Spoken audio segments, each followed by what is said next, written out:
Welcome, everyone.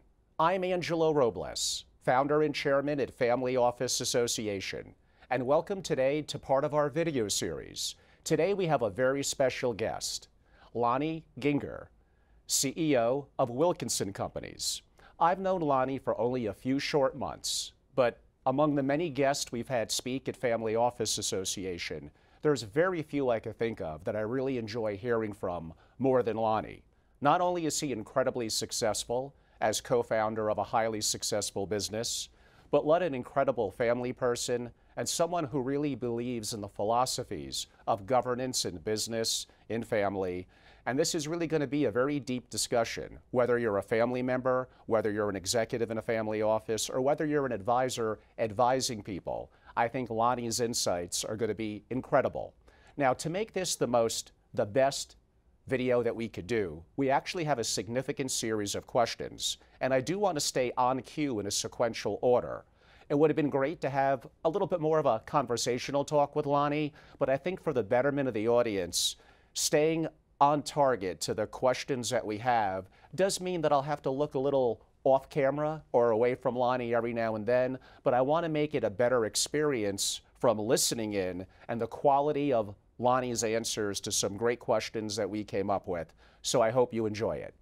If you could give a little background to our audience in terms of what you do, we'd love to listen, then we'll get right on to the questions. Okay, great. Well, thanks for the great introduction, and we'll make this as conversational as possible here. So as you know, I'm the CEO of the Wilkinson family of companies. My primary focus these days, I've been a bit of a serial entrepreneur most of my life, but these days most of my focus is on leading our national platform of real estate management and operations companies. We mostly focus on multifamily housing for the workforce of America, acquiring older apartments and renovating them and really turning them into centers for human flourishing and making them have a positive impact on people and the planet while also creating great returns. So that's what we've done for a lot of years. We've done nearly $2 billion of real estate transactions. We buy 2,000 to 4,000 apartment homes per year. And we're excited about what we do because it's making a big difference in society. Excellent. You are one of the most intentional family leaders that I've ever met, but I'm sure you haven't always thought that way. What got you on the path of thinking about leading your family so strategically? Well, yes, I didn't always think this way. 17 years ago, I was at a place in my marriage where we had actually experienced a fairly major train wreck in our marriage, and we're just kind of recovering from that. We got to the point where we were actually talking about divorce, and we had very young kids, and it was a tough time, and we were just kind of starting to recover from that. And I was at a conference speaking on leadership, and at one of the breaks, this affluent gentleman walked up to me, and we had a conversation that changed my paradigm about family leadership. You know, sometimes you have those conversations that switch everything, and that was one of those conversations. So this guy, Greg, he walked up to me and he started asking me questions about his business. He said, man, I've got 1,000 employees, and when I'm away at a conferences like this, it just drives me crazy because I feel like they're not doing what they're supposed to be doing all the time. And so I asked him some questions like I would ask you if we were having a similar conversation. I said, so Greg, at a minimum, can you tell me, do you at least have basic things like a clear written mission, vision, and values, and a clear annual strategy written down for your company so your team knows how to act when you're not around? And Greg said, well, Lonnie, I've been with these guys a long time. A lot of them are good friends, and I don't have all that stuff written down, but you know, it's my team. They know what we stand for and where we're going. And I looked at Greg and I said, Greg, if you don't have those things written down, you're kidding yourself. You're never going to create a legacy company with the success you want unless you're personally always there, always around. Well, what I didn't know at the time is that Greg had 7 kids. And with 7 kids, you got to be pretty good at what you do as a father, I guess. I don't know. And he was one of these rare leaders who actually was more intentional about leading his family than he was at leading his business. That's extremely rare, as you know. Very. And so Greg, almost a little bit defensively, turned right around, looked at me in the eye and said, Lonnie, let me ask you this.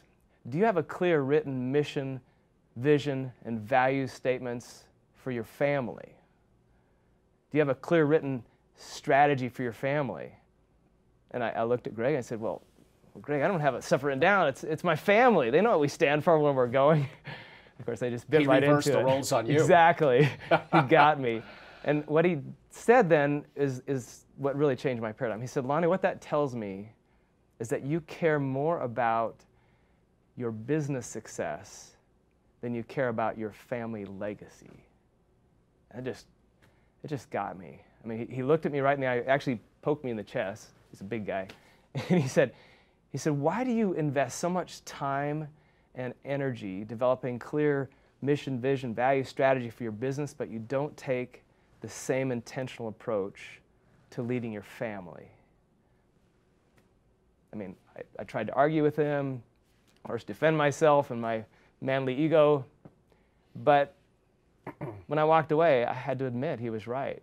I didn't even know where to begin leading my family that strategically. And so now for the last 17 years, Greg has mentored me a bit on how to do this in my family, and I've mentored him a bit in business, and that's led to a tremendous difference in our family, and now requests to kind of help other families on this similar journey around the world. So that's how we got started even thinking about my family leadership and creating legacy.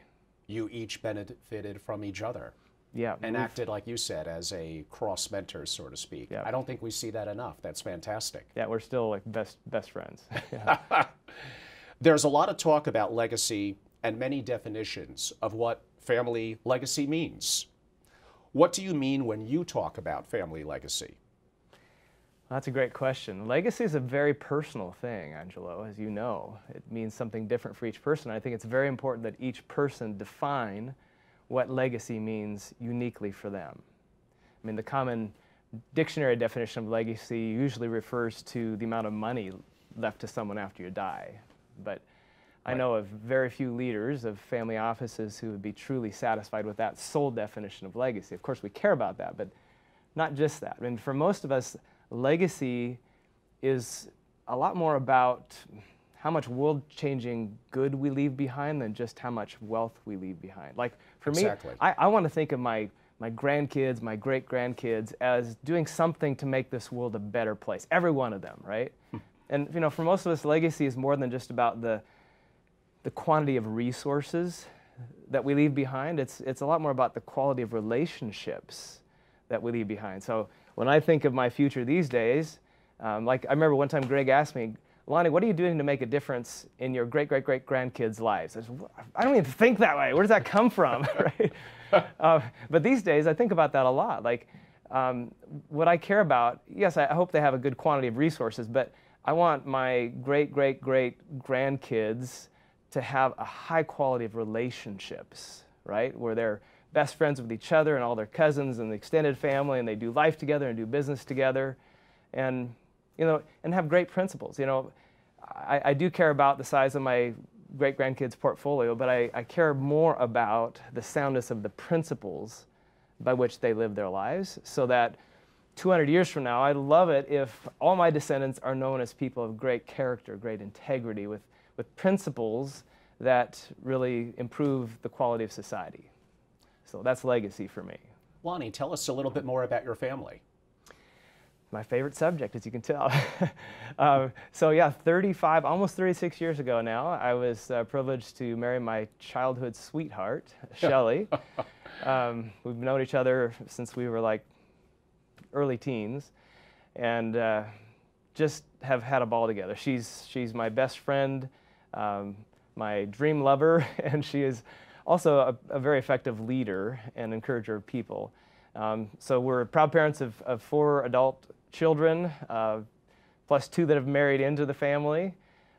So 8 of us adults all together, and we have 1 8-month-old granddaughter and another one on the way, due in about 6 weeks. So that's the core of our family.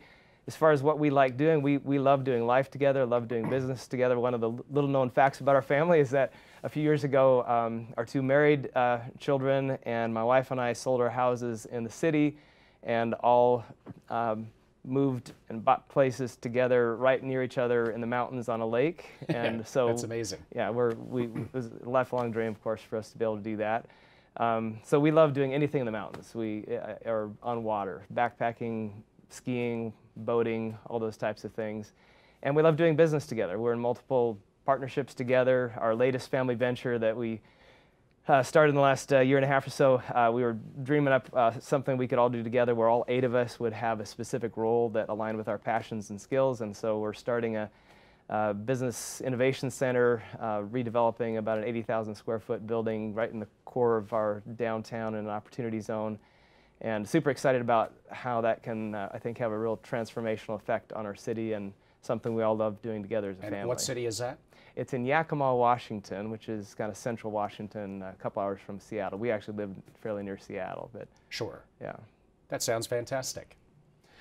You've obviously been a fairly strategic leader in business over the years, which gave you the basis for learning to lead strategically in your family as well.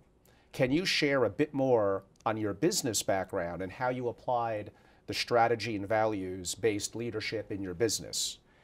Sure. As I mentioned, I've owned and operated a number of businesses over the last 35, 36 years, including a couple of companies that coach and train C-level executives in for-profits and nonprofits. A lot of that coaching in our companies has been around leading in a way that's values-based with clear strategy that engages all the team members. And of course, in our organization now for several years at the Wilkinson family of companies, we try and lead that way. Like one of our core values that we hold very dear is what we call building beyond business, which means that everything we do in business needs to matter more than just for the act of doing business. It needs to make a significant difference in lives and in communities. So one of the ways we express that is in our multifamily properties that we own and operate. We really turn them into centers for human flourishing with specific strategies to have a positive impact on people and on the planet while still creating great returns. And to see our whole team rally around that, where they feel like we're doing something that really makes a difference, that's values-driven, is really rewarding in business. So, I've always loved leading business strategically and values-based, and I've always loved my family, but I haven't always led my family as strategically and thoughtfully as I've led my business until more recent years here. And that's why that conversation with Greg just so rocked my world. I mean, it's logical. We lead this way to make sure our businesses have clear purpose and great outcomes. Think about the language we use. We talk about our family offices, our family businesses. The first word is family. Right. Most of the time, though, our focus is on the business, not the family, and it's on the office, right? Right. Instead of leading family. And it just never occurred to me to do that until that conversation with Greg, and now years of really trying to figure this out in my own family. So we definitely don't have it all together, but we're still on this journey. We're learners like everybody else. I love being around other families who have thought this way for many generations, because we're just on the 3rd generation of thinking this way, and can't wait to see what will happen in 7 generations. So I'm trying to be around families that have done this well for 7 generations. You'll live 150 years. That's my goal. Actually, 120. To see those great grandchildren, right. Of course. Yeah. Yeah. Most people hope they leave a good legacy, but you've developed one of the most practical systems for developing a multi-generational legacy and harmony that I've seen. Can you start by giving us an overview of the process that you use? Sure. Yeah, you said the operative word there, Angelo, that most people hope they leave a good legacy. I don't know of any families, parents who don't hope that, right? Whatever legacy means to them. The reality is, though, that hope is not a pathway to success in many things, especially when it comes to something that requires as much intention as family legacy. Right. A great legacy requires clear strategy and action towards that strategy, just like it does in business, right? So over the years, we've developed a fairly simple framework for our strategy for family legacy, and it starts by creating what we call a clear family compass that sets the identity and direction of your family, makes it very clear. And then developing specific pathways to ensure the implementation of that compass happens, the direction actually becomes reality over time in the family. And we focus on relational pathways and structural pathways, or relationship strategies and structural strategies. So that's a quick overview.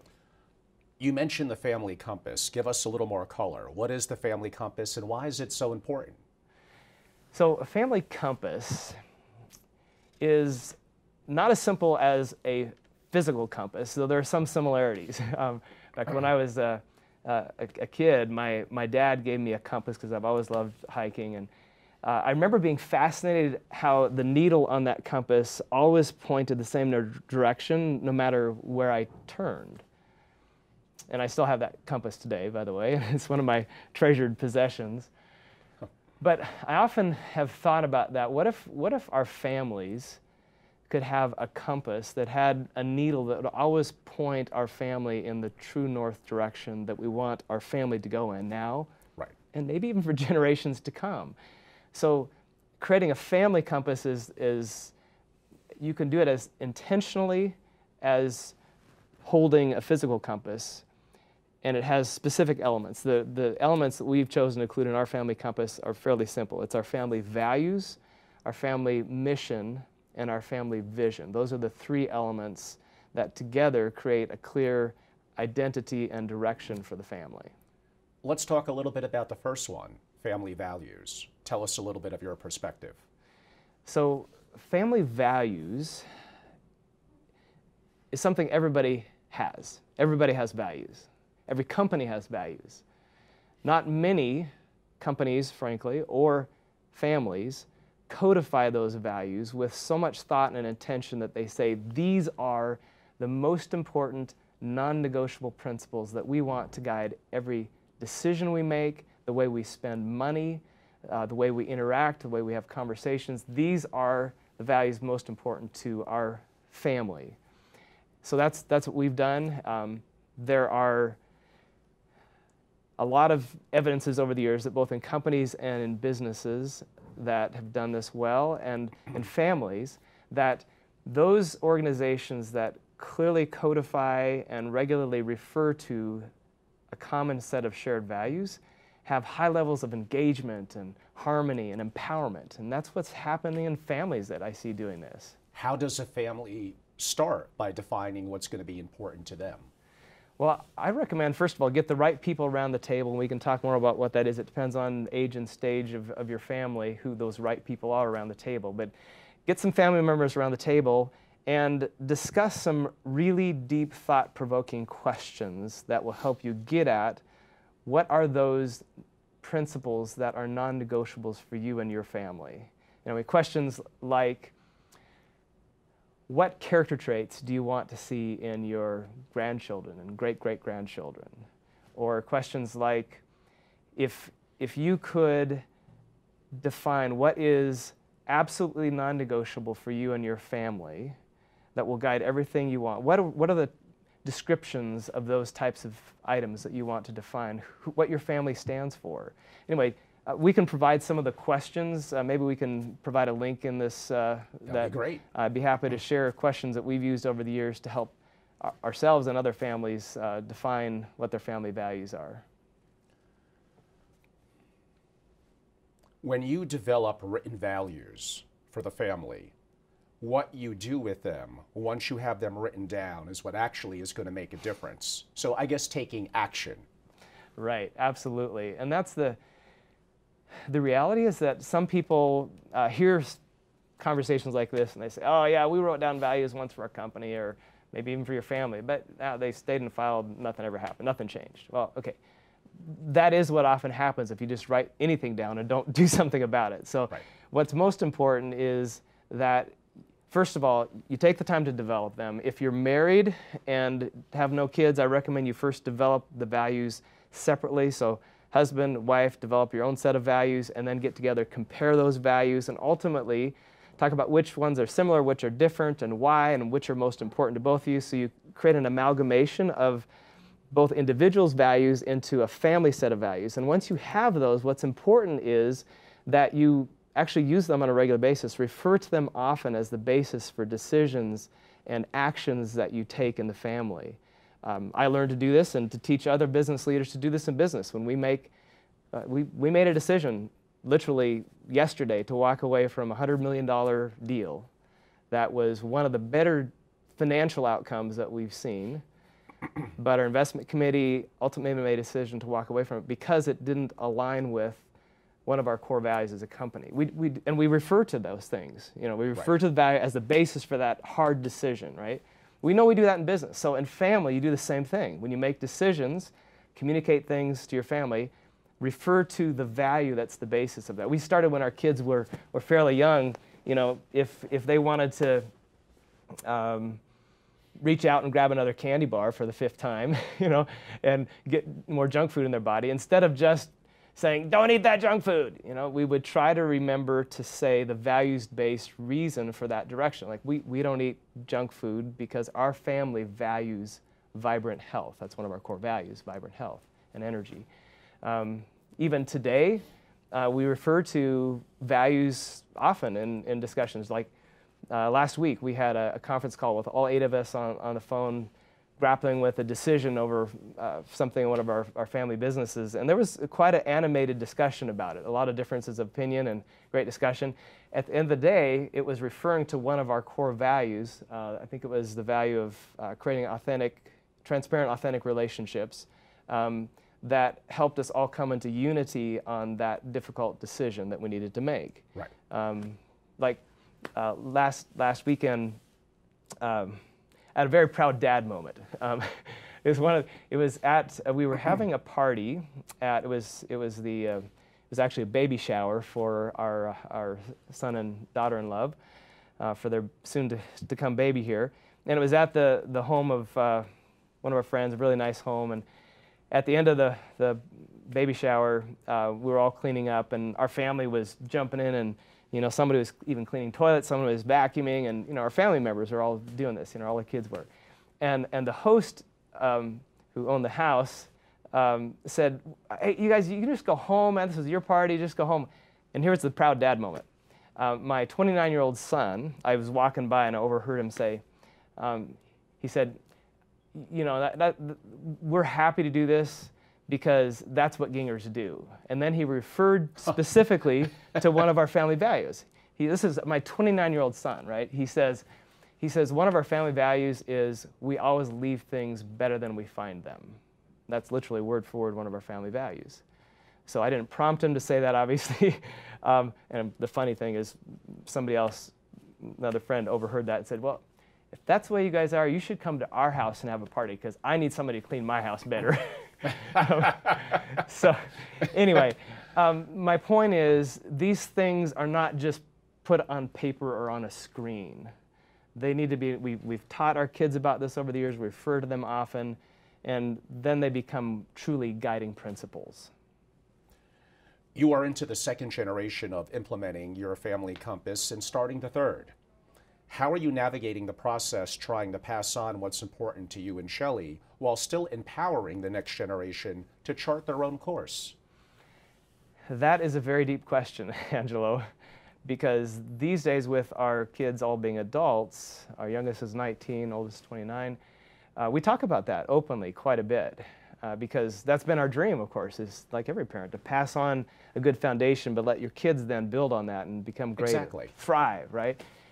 And again, frankly, I learned a lot from how we do this in business. In our businesses, we have multiple operating subsidiaries, wholly owned operating subsidiaries. And we like to bring in very strong leaders or develop very strong leaders to lead those. And what we found the most effective paradigm is to make sure that those operating subsidiaries have values, mission, and vision that is aligned with, built on the parent companies, right? We don't force them. We tried initially to, it didn't work. We don't force them to have exactly the same values and vision and mission. And we try and really empower the leaders to craft their own methods and strategies as long as they're in alignment with their mission, vision, values that's in alignment with the parent companies. And that seems to be great. So basically following a same process in our family, right, where we never told our kids that they had to have exactly the same values or mission or vision as we did. And yet when our 2 married kids sat down with their spouse and developed their family, their new family compass, they didn't ask us about it. They didn't tell us when they were going to do it. But at some point after that, they shared it with us. And Shell and I were just amazed at how similar they were to our first gens. And of course, part of that was because we were fortunate enough to start this process when our kids were young, and we taught them to look for spouses, frankly, that aligned with their personal and family DNA, right? Exactly. Unfortunately, they attracted and chose spouses. They chose wisely. 2 down, 2 to go. So hopefully that trend will continue. That's the plan, but talk to me in a few years. So anyway, so the thing we found is that when our generations of families have similar values, especially, it creates this river of shared culture that flows from generation to generation. And there's so much power in that. We I think, are able to empower our kids to build on what we've created, totally free to follow their own dreams, while still doing it in a way that's aligned with our core DNA and philosophy of life. Can you talk a little bit about the 2 other components of the family compass? And you hinted at them. That would be mission and vision. Right. So your family mission essentially defines the ultimate objective of your family, what you are placed on this earth, so to speak, to accomplish for people and for the planet. It ideally would define some unique identity element of your family, right. Be short, succinct, easy to remember, multi-generational, ideally in its effect. And it should answer some questions. Again, get the right people around the table or around the couches and ask some tough questions. Questions like, what do you want to be remembered for? What do you want your family to be remembered for when you're dead and gone, right? When you think of a message you want to get across to the world, what would that message be, and who would those people be?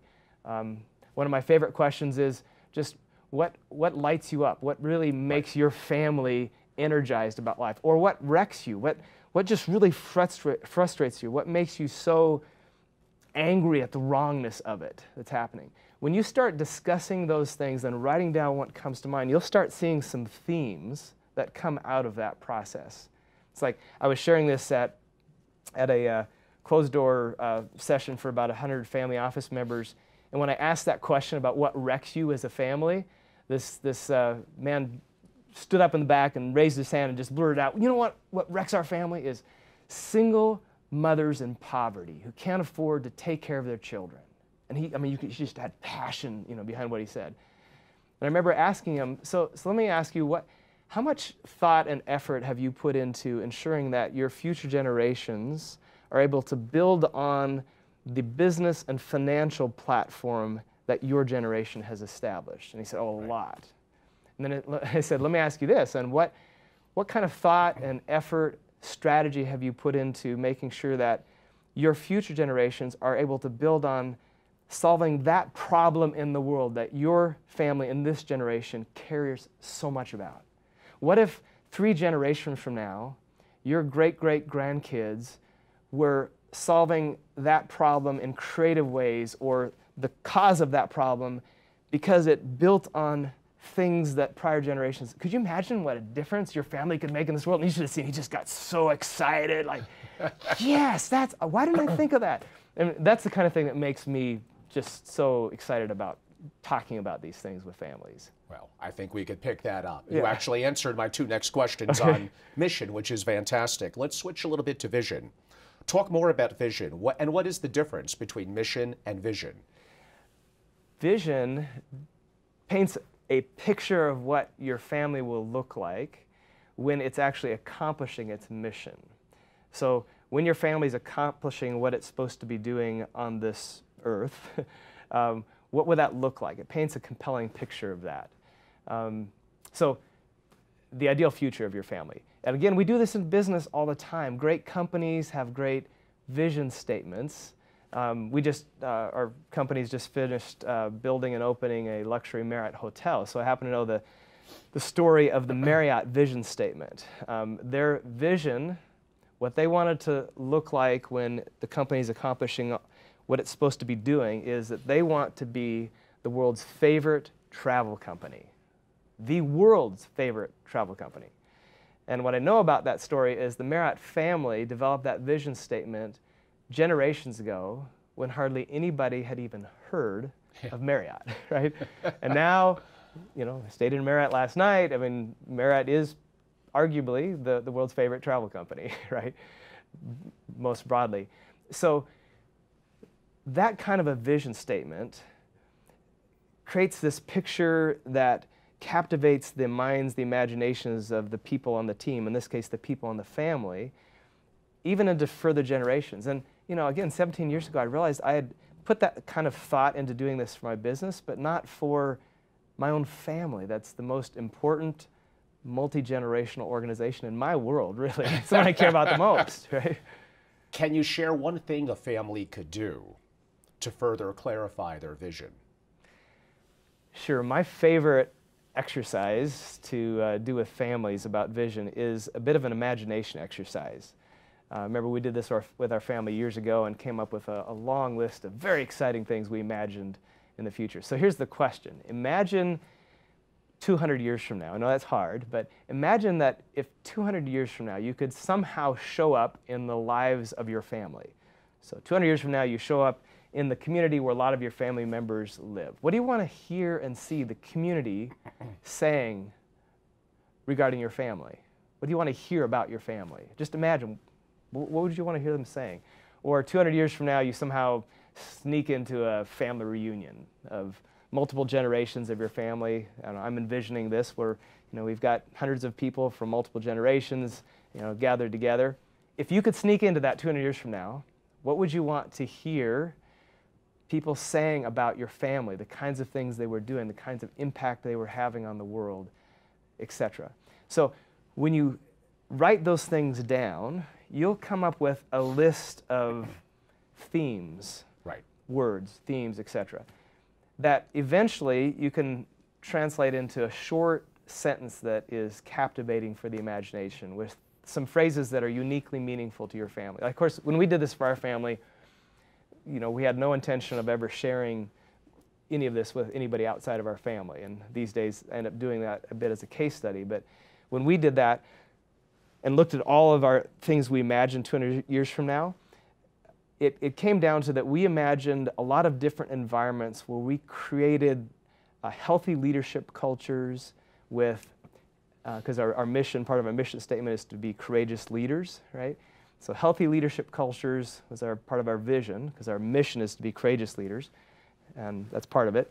And then these healthy cultures where they're well-led, there's great values that are flourishing in families and businesses and cities and in countries. So the label we gave that whole concept was that we're effective kingdom builders, because kingdoms have, an effective kingdom has healthy leadership with shared values, and the kingdom and everybody in it flourishes, right? So one phrase in our family vision statement is we're effective kingdom builders. And that has unique meaning to us that we've built into that over the years. It won't mean the same thing to any other family or any other person. What do you do with the vision statement once it is developed to make it actually make a difference? So in our family, again, we've referred to these things often as the basis for a lot of the things we do. When our kids were young, we actually made up songs and chants about our mission and our vision. There was one time we took a family vacation on a boating vacation on an island, and we wrote as a family our vision statement in 15, 16-foot high driftwood letters on the beach.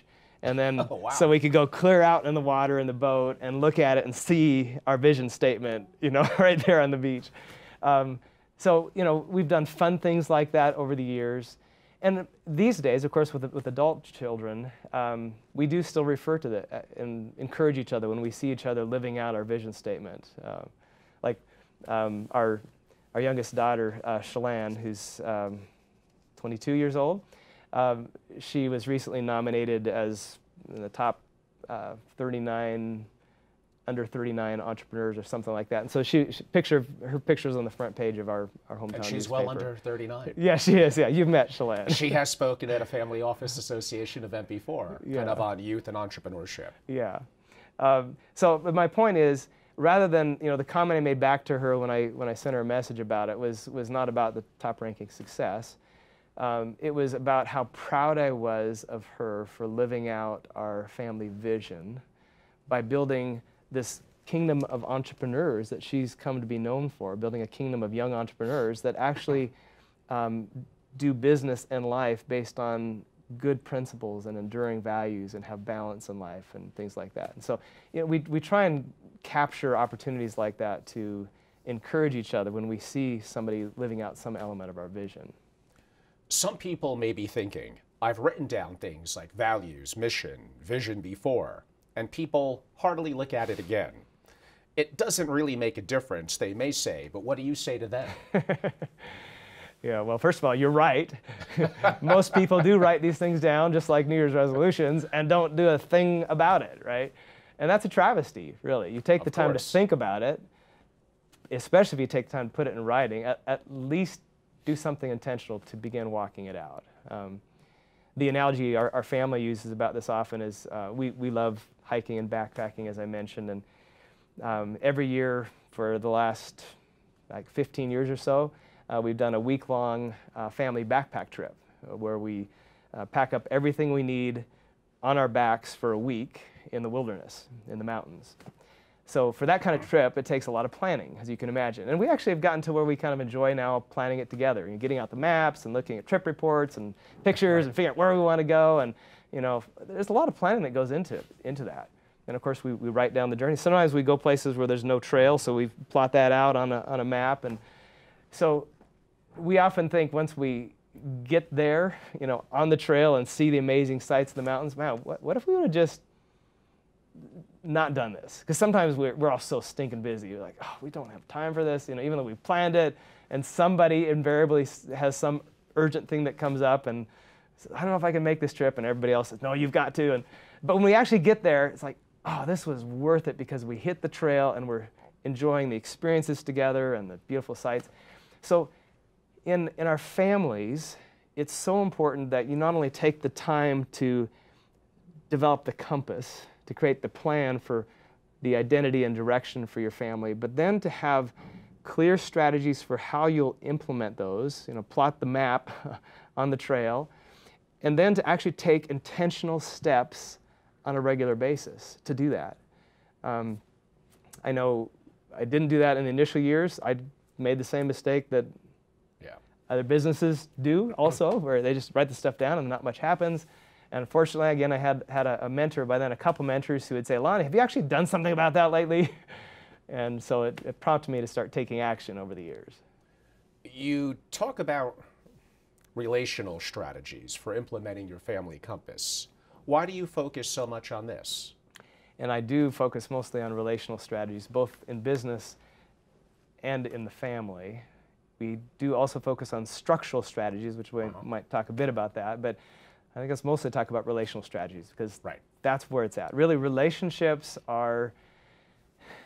they're the carriers. Relationships are the carriers of success in family.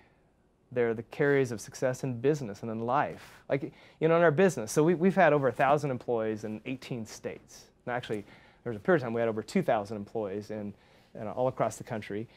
And the bigger the organization gets, the more I have to rely on relationships to carry the day. Right. Not just structures and written strategies, but for relationships to work. Because if goals aren't being accomplished in our business, inevitably it's because there's some relational breakdown between leaders somewhere in the organization. Communication, synergy is not happening right. And if that's fixed, as if by magic, the other strategies tend to work, right? How so true. Same in families, right? Where in families we spend so much time on all these other things, but we don't have often the intentional strategies to ensure that relationships thrive in the family. Like in our business, I can't just say, I want relationships to be good around here. We actually have to figure out in each organization at each point in time, what are the disciplines, the practices that our company needs to ensure that those relationships thrive, so that communication between leaders and at all levels of the organization thrive. So in our family, we've spent a fair amount of time thinking about what are the relational disciplines that we need to ensure relationships thrive. It's like, you know, children don't rebel against authority, contrary to most opinions. I think children rebel against lack of relationship. Right. I mean, if you have teenagers, we've been through 4 now, why is it that some teenagers will do everything that their favorite coach or their favorite teacher tells them to do, but they don't listen to their parents? I mean, why is that? It's typically because that particular relationship is important to them at that point. So the question we had to ask ourselves is, what are we going to do to make sure that our family, our kids and our grandkids, they aren't looking outside the family to get their identity and their direction for life? That was the tough question to answer for us. It's a very tough one. Yeah. But sounds like you did a pretty good job. We'll change a little bit to structural. What are some of the structural strategies you use to implement the direction you want for your family? So on the structural, the good news is there's a lot of people good professionals that can help develop effective structures for your family office. Some of them will actually help you think of ways to implement your philosophical DNA into those structures. Right. Not all of them do. I found it so important that we as family leaders take responsibility for that last part especially. Like, right. I mean, right. I had never thought about even putting into our family trust documents our family values or vision or mission or any references to our family compass. I mean, when we first developed it, I didn't think about that. But now we've incorporated that with several references and certain decisions that need to be made based on these and how those could be modified in the future.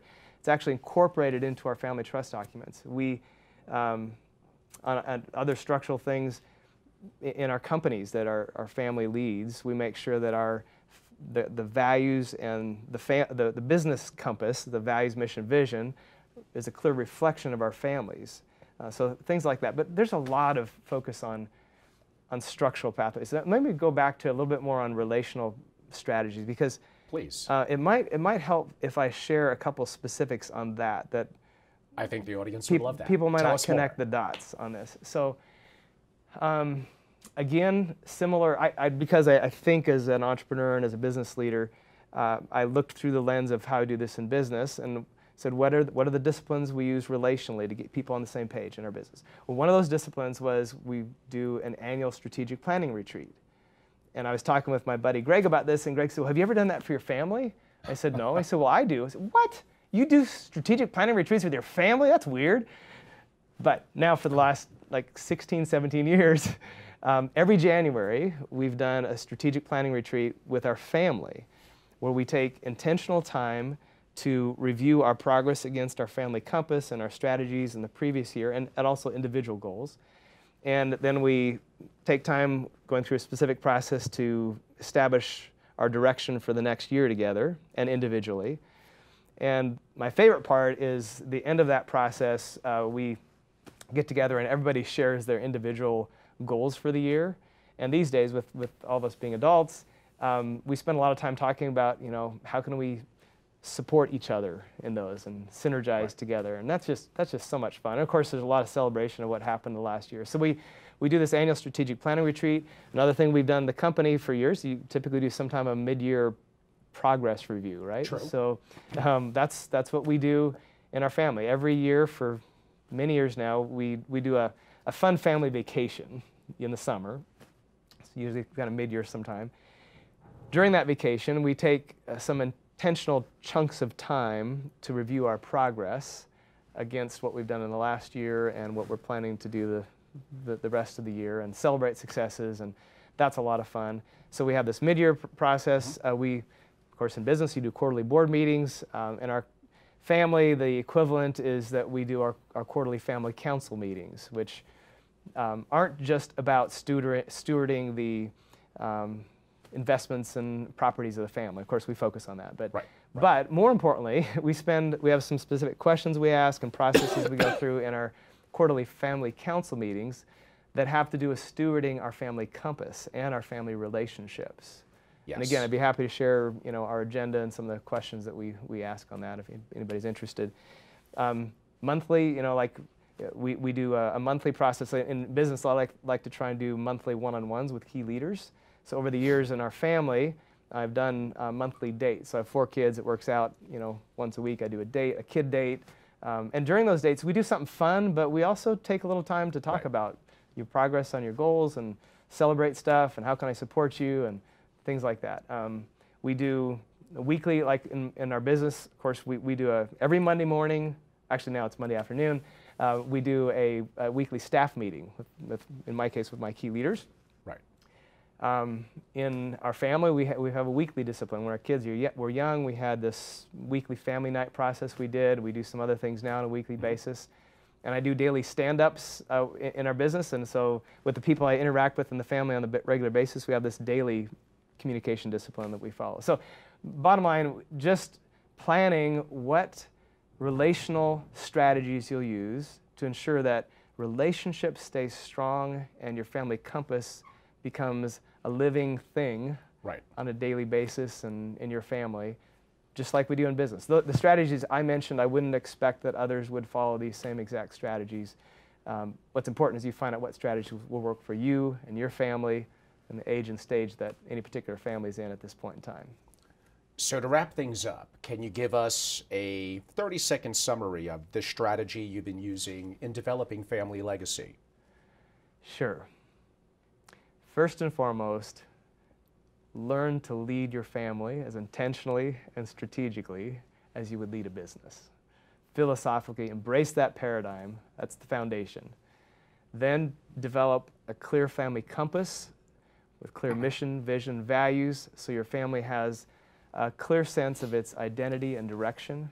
And then plan and implement the relational and structural pathways that you have some confidence will begin to take your family on this path that you've established over time and will influence generations.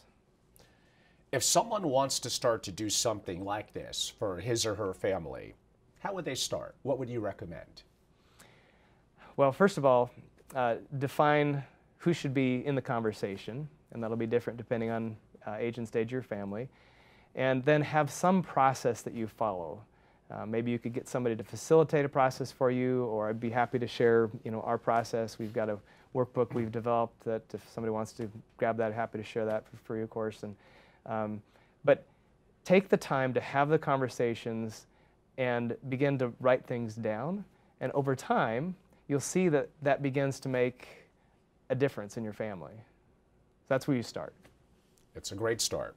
A lot of people won't be able to start something like this, or so they think, while their children are young and impressionable. How do you do something like this if the children are now all adults married with their own children? Is it almost too late?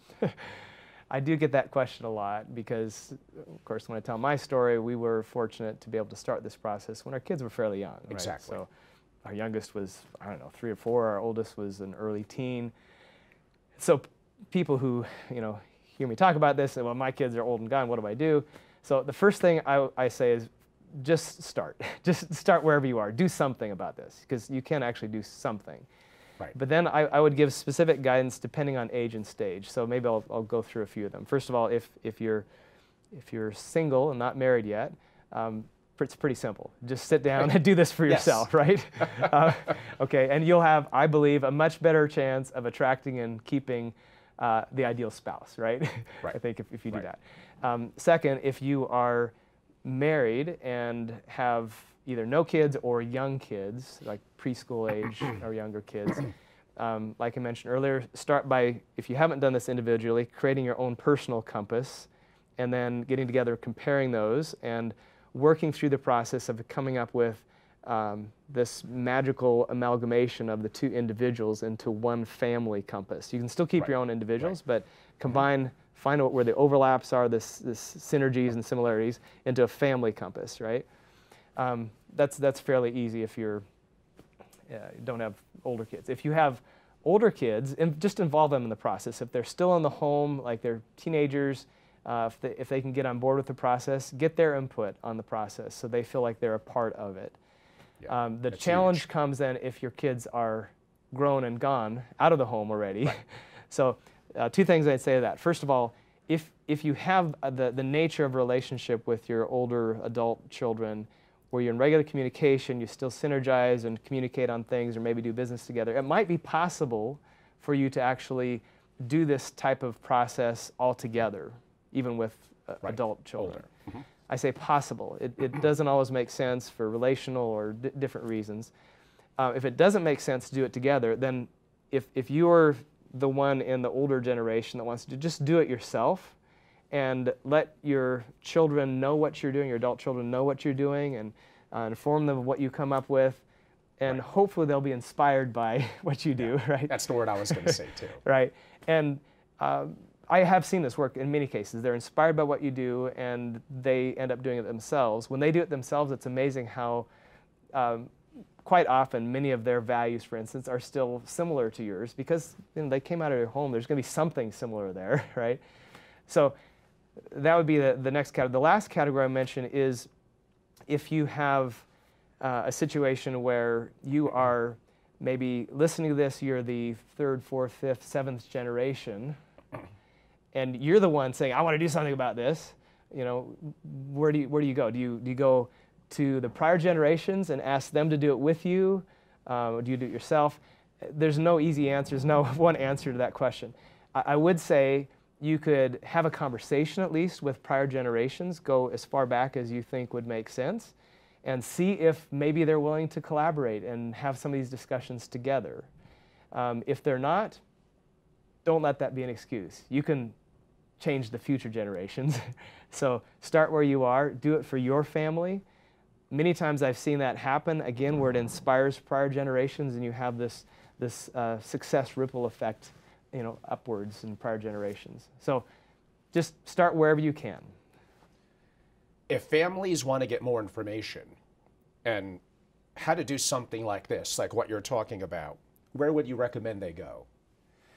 Well, first of all, find somebody that can help you who's been through this process before.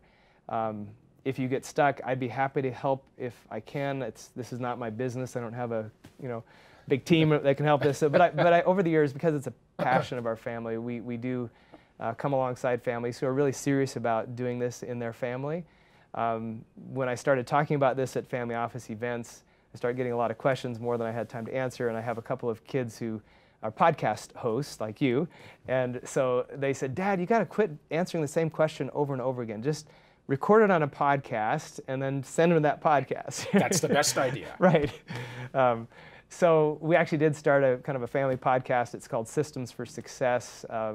So people can go to that. If they do, I'd recommend you go to episode 9, which is an episode where I break down this whole process in more detail. Sure. And there in the show notes, you can actually click on a link to download a whole presentation and a guide for how to go through this. So you look up Systems for Success on your favorite podcast app, or systemsforsuccess.com is one option too. So excellent. And to some degree, as a bit of a side note, depending on when you, the people, may be viewing this video, not only has Lonnie spoken several times at FOA relative to this topic, he actually is leading a more significant multi-hour workshop that will include maybe that workshop booklet that you noted this summer of 2019, actually the day before the special event we're hosting on August 14th with Tony Robbins. So August 13th, we're doing something with Lonnie. We're very excited about that.